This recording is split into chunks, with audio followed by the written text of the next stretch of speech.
video is going to share tips for planning a last-minute Disney trip. I'm Christina. I'm a traveler, a planner, and most importantly, a mom.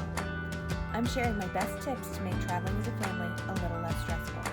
So put down your phone, pack your bags, and let's showcase the world.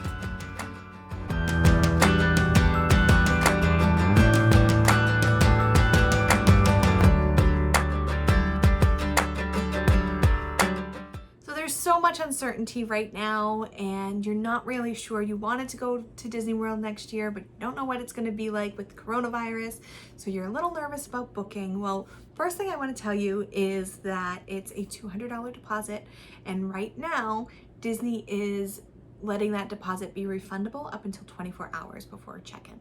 So total flexibility. If you want to start planning and booking now, you're able to cancel last minute without any penalty, which is fantastic.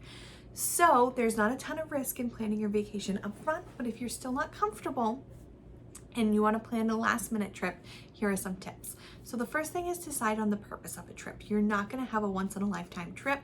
You're not going to be able to do everything. So decide on what your priority for the trip is. Are you going down to experience the attractions while they have low waits? Are you going down to try a new restaurant? Like, what is the reason that you want to go? And let that kind of dictate the order in which you plan things. So deciding what's important kind of helps you better figure out what to book first. So if you want to try a new restaurant, you can find availability over your dates. So if you go and you're like, I'm going to go to the Magic Kingdom on this day and I'm going to eat here, and I'm going to go to Epcot this day and eat here, you might not find the availability you're looking for. So it's important to figure out what's important and book those kind of things first, and then fill everything else in later. The other thing is to fully understand the deposit and cancellation policies. So if you are planning a last minute trip, your final payment is due 30 days in advance. So you're planning your trip within 30 days, you're gonna have to pay for everything up front. If you plan in advance, you put down the $200 deposit, and then you can make any payments that you want up until final payment.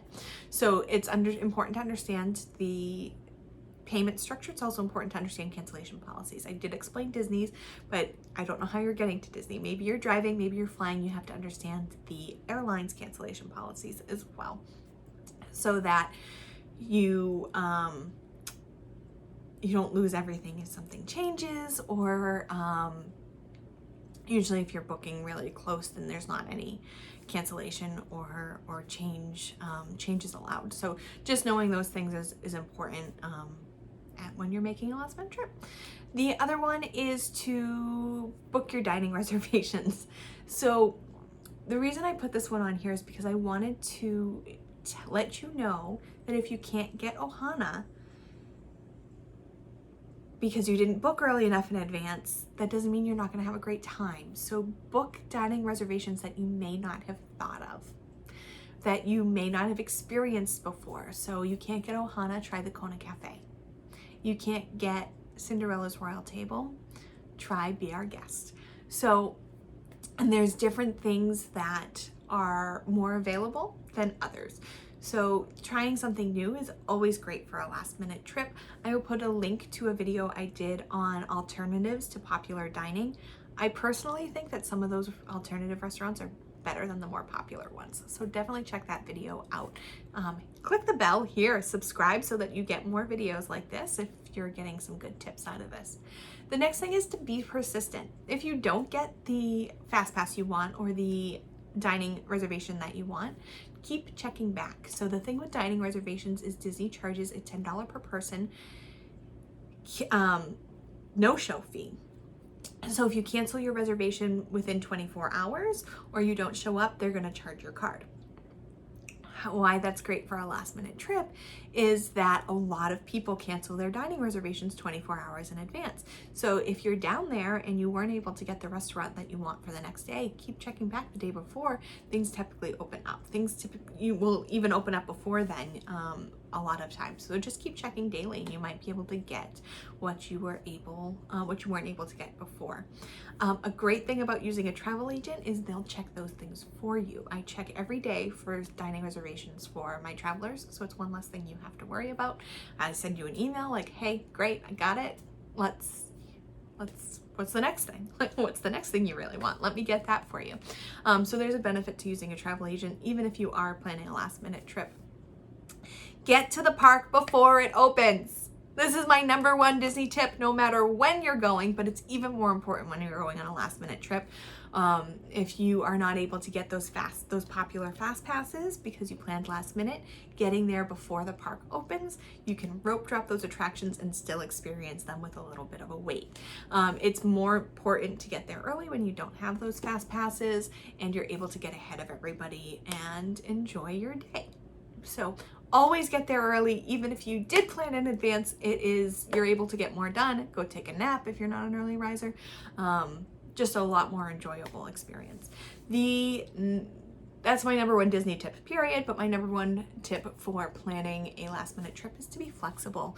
You're not going to be able to get to everything. You're not going to be able to ride everything that you may have wanted to. So being flexible in terms of your resort, being flexible in terms of your dining reservations, being flexible in terms of your attractions is really going to make you enjoy the trip. I mean, you're in Disney World.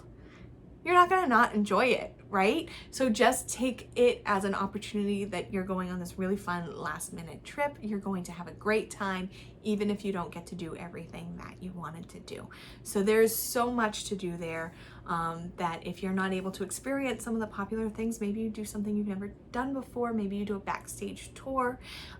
Try something different, do something new, and just be flexible. I have 2 more tips in a blog post that I wrote. If you are planning a last minute trip, head to that blog post. I'll link to it right below. And we'll have 2 more tips and a ton of resources. So the great thing about my blog is I'm able to link to a bunch of things. So for each of the tips, I have resources to help you through them. They each have a link. So head to that blog post, get those resources. And when you are ready to book your last minute trip, give me a call. I would love to help you. I will share these tips again and help you find everything that you want to do and find great alternatives if you're not able to. Thank you so much for joining me, and I hope you remember, take a break from the business. Need help planning your next family vacation? Visit us at showcasetheworld.com to request a quote or schedule a free vacation consultation. Want more great travel tips? You'll find those there too.